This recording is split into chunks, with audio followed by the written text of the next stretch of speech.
Am I the asshole for expecting my husband to help instead of explaining how to do it? My husband and I got into a big argument over something that seems small, but it turned into a much larger issue. We were working on a project together and needed to move a large extension ladder. The ladder was heavy, covered in cobwebs, dirt, and old dried-out bee nests, and I was physically struggling to move it by myself. For perspective, he is taller and bigger than me and can move the ladder in 2 seconds without needing to touch the cobwebs. I told him that I needed help with the ladder. Instead of moving it, he came over and started explaining how to move it. I tried again and was still struggling. The only way I could get leverage was by climbing underneath the dirty ladder and lifting it from below. At that point, I got frustrated and asked why he wasn't just moving it for me when it would have taken him only a few seconds. He then moved it, but said something along the lines of, "Fine, I'll just do everything and you can go inside."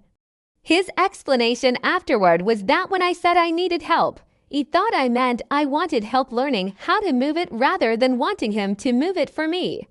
He also said that because I had been doing other parts of the project myself, he thought I wanted to keep doing things independently.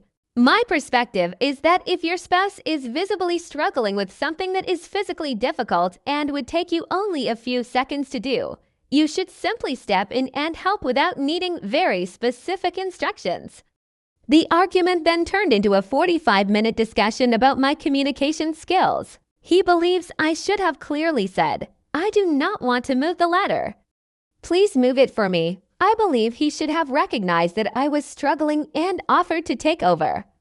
Later, he also mentioned that he has been intentionally using de-escalation techniques during arguments such as speaking calmly, sitting down instead of standing over me, and trying not to escalate conflict. He said this makes him feel like he can't speak freely.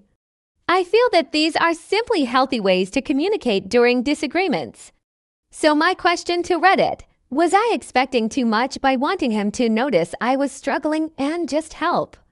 Or was I wrong for assuming he should have known what I wanted without me explicitly saying it? AITA.